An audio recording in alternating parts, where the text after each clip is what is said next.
భర్త మహాశైలుకు విజ్ఞప్తి. సినిమా ఎలా ఉందంటే, ఇది చెప్పుకున్నట్లుగా ఇదేమి కొత్త స్టోరీ ఏమీ కాదు. ఈ లైన్‌తో కథలు చాలానే వచ్చాయి ఇంతకు ముందు కూడా. ఇక కామెడీతో కన్‌ఫ్యూజన్, ఫ్రస్ట్రేషన్, కంగారు తోడైన థియేటర్‌లో జనాలు నవ్వడం కూడా చాలా నేచురల్. అందరిలోనూ సంక్రాంతి లాంటి పండగకి థియేటర్‌కి వచ్చే ఆడియన్స్‌కి ఇలాంటి సబ్జెక్టు తప్పకుండా నవ్వులు పూయిస్తాయి.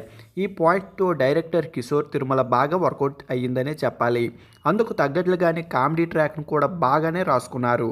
స్పెయిన్‌లో బెల్లం పాత్రలో సత్యం చేసిన ఫన్ను, రవితేజ పిఏగా సినిమా మొత్తం వెన్నెల కిషోర్ చేసిన హంగామా, రవితేజ భావ సందర్శన్, సునీల్ పంచ్లు నవ్వులతో ఫస్ట్ హాఫ్ అంతా చాలా లైట్ వెయిట్లో నవ్వుతూ అలా సాగిపోతుంది. మన మన హీరో గారి ప్రియురాలు హైదరాబాద్ ల్యాండ్ అవ్వడం, భార్య బాలామణి పరిచయం అవ్వడంతో కథలో ఫిక్షన్ మొదలవుతుంది. దాన్ని వాడుకుంటూ ఫస్ట్ హాఫ్‌లో రాసుకున్న షాపింగ్ మాల్ సీన్ మాత్రం థియేటర్‌లో బాగా పేలింది. అలాగే చాన్నాళ్ళ తర్వాత సునీల్ చేసిన కామెడీ కూడా ఆడియన్స్‌ని కడుపుబ్బా నవ్విస్తాయి. అయితే సెకండ్ హాఫ్‌లో కథ సీరియస్ ట్రాక్ తీసుకుంది. ఇక ప్రియురాలి సంగతి ఇల్లాలికి, ఇల్లాలి సంగతి ప్రియురాలికి హీరో చెప్తే పరిస్థితి ఏంటి? దాన్ని వాళ్ళు ఎలా రిసీవ్ చేసుకుంటారు? అసలు డైరెక్టర్ ఈ కథకి ఎలాంటి ముగింపు పలుకుతాడనేది ఆడియన్స్‌లో ఎదురు చూడటం కామనే. కానీ ఇలాంటి సబ్జెక్ట్‌పై మెసేజ్‌లు, జడ్జిమెంట్లు ఇవ్వడం కరెక్ట్ కాదని డైరెక్టర్‌కు బాగా తెలిసినట్టుంది. అందుకే తెలివిగా టైటిల్‌లో కూడా భరతమాషయులకు విజ్ఞప్తి అంటూ సేఫ్గా ఉన్నారు. ఇక సినిమా క్లైమాక్స్లో కూడా సీరియస్ సబ్జెక్ట్పై హద్దు దాటి కామెడీ చేసుకుంటూ లైట్ వెయిట్లో ఎండ్ చేశారు. ఇది కొంతమంది రొటీన్ క్లైమాక్స్ అనిపించవచ్చు కానీ ఇంతకంటే వేరే దారి లేదని ఆడియన్స్ కూడా తెలుసు.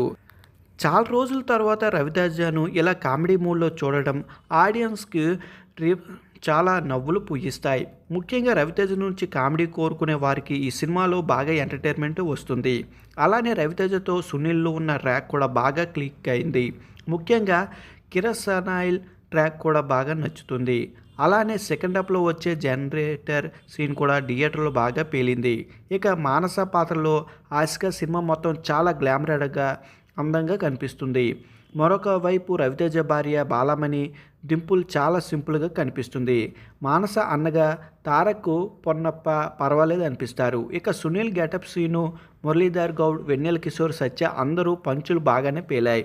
ఇక ఈ సినిమా బీమ్స్ ఇచ్చిన మ్యూజిక్ కూడా డీసెంట్గా ఉంది. మాస్ పాట